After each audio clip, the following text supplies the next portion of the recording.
What's up guys? Welcome back to Beaker's Lab. Today we're going to do some farming, but first I'm going to show you a defense, not on this base, but the base I've been using for a while. This base I was just sort of messing around to make a design, and I'll talk about that later.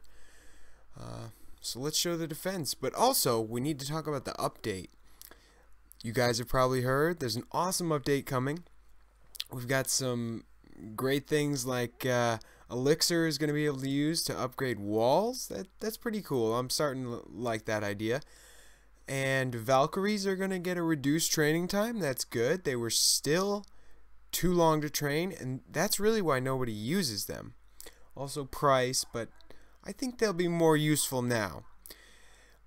Most important to me is the hero regeneration time.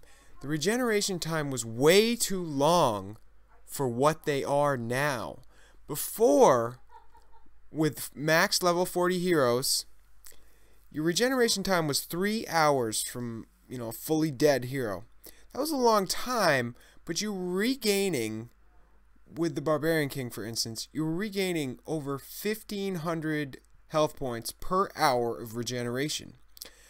After the stat change, it dropped considerably. I don't even know the stats offhand, but it was more than it was at least half that or more. So, the regeneration time got all screwed up for, regaining HP per hour, which is what you want to look at. So, we don't want our heroes to get shot by, 2 cannons and sleep for an hour anymore. That's not fair, So they will fix that. It said significantly. Hero regeneration time would be significantly changed, and maybe level 40 heroes will only sleep an hour and a half or 2 hours now. That would be incredible. I mean, they slept for 3 hours before, but they were awesome. Now, maybe if they sleep for an hour and a half, and they're still awesome. They're not as awesome as they were before the hero update, but if they sleep far less, that's an even trade, and I'm cool with that. So you guys saw that defense. That was pretty funny. I checked that guy's base. He's like, he's not a complete gemmer. He's played before. He's been to champions, but dude only brought 4 wall breakers and 1 jump spell, and he attacks a base with level 10 and level 11 walls. Makes sense, right? I don't know, man. Champions League is weird. I talk about this a lot. Some attacks, I get these serious, awesome attacks on me. And then, right after, I'll just get some noob, like zapping my Dark Elixir, or just, something like that. A full 5-spell army, but he fails. He gets 30%. So, it's a eclectic group of people, you could say, in Masters League. That's Masters 3, so, it borders Crystal League, and Crystal League's pretty scary, too. So here we go. Great find. Almost 500,000 gold. This is awesome. And the base wasn't even that, it wasn't even that leveled up. However, you'll see here, I'm going to do what I usually do on this base, because I see this base a lot. I kind of surgically pick off each storage. So I'm coming in here, and then I realize, even though this guy's got weak wizard towers, they're destroying my archers, because they're all funneling up right there in front of the gold storage. So I kind of gotta rethink this strategy when I'm attacking this base. I think I gotta just do the normal, spam everything, surround half the base. Because if there's barbs and archers in other places for that wizard tower to attack, he'll be distracted, and archers can get a good shot at the storage. So I'm gonna kind of do that up here. The usual. Cover 2 sides of the base and see how it goes. So the base I had in the beginning of this video, you'll see it again when I go back, is a Town Hall 9 base I designed. I started on it a few days ago and just finished it today. I did upload a speed build to my channel. Definitely check that out if you guys are Town Hall 9 and want Dark Elixir protection. I designed it with that in mind. So the Dark Elixir is centralized with Teslas around it. That's a great strategy at Town Hall 9 to keep a lot of heavy attacks off your Dark Elixir. If you don't have over 40,000 Dark Elixir, you probably don't need to protect it that much. So you can sort of push it out, as I have it here. Swap it with the clan castle, basically. So it's pushed out a little, and the clan castle centralized is a standard of farming bases. Most people won't lure your clan castle if it's, completely central. It's hard. You got to break walls, or you got to send in hogs or something. So they won't lure it. And then if you have like wizards and archers and minions in there, it's going to do some damage, because that's hard to take care of during a raid. Your troops, your clan castle troops could save you. So either way, you're good. Level 7 Teslas are amazing. I trust them to protect my Dark Elixir for sure. They shoot so fast they can take care of farming troops like giants, archers, and barbs.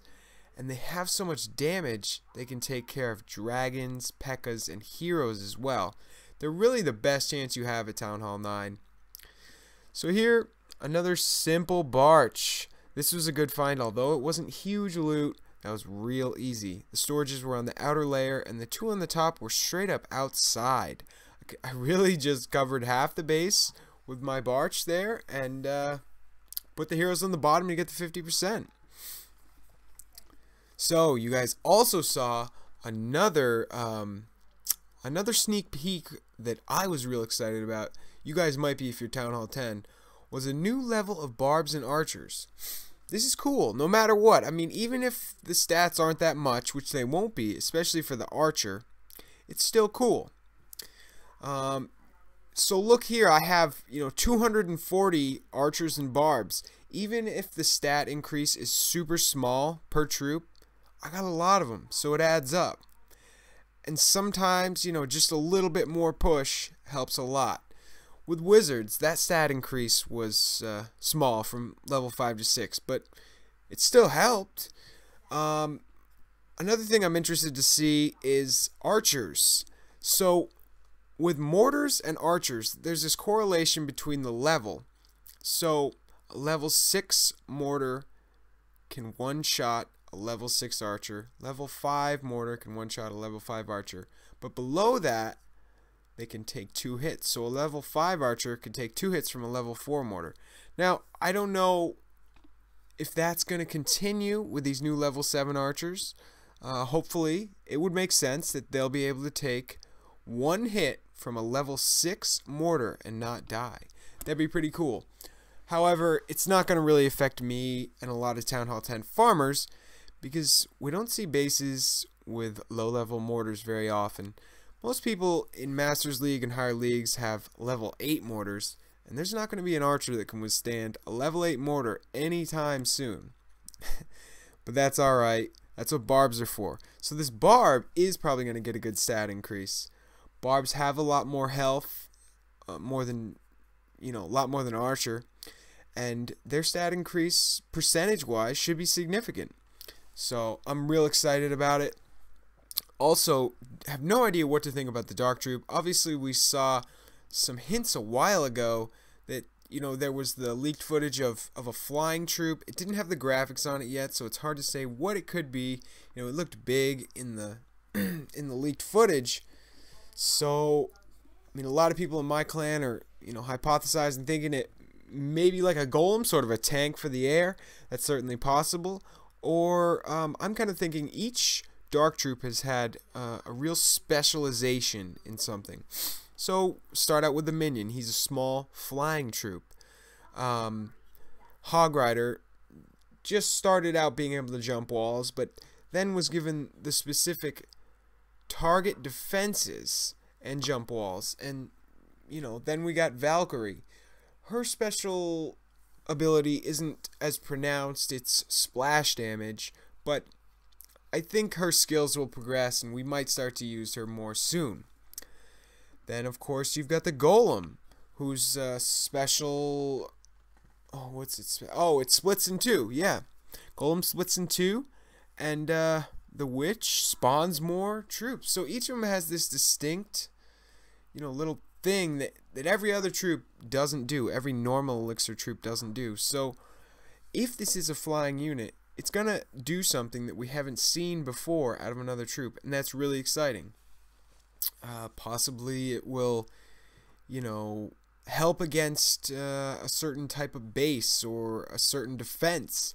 Maybe it will finally help air attacks deal with infernos, because, you know, balloons and minions and even, you know, balloons, minions, and dragons have a hard time dealing with infernos, even multi-infernos. They tear up minions, and they can definitely tear up balloons too, so that'd be cool.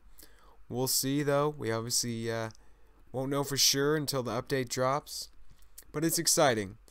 A lot of times I get worried about updates, especially since the last one that was a huge change to heroes, but this is going to be a good one, I can tell.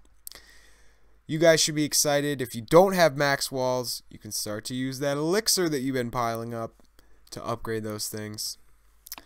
Alright guys, well that's it for today. We probably won't get the update tomorrow, so I'll talk to you before then, but keep an eye out for the update soon. Alright guys, thanks for watching. See you next time.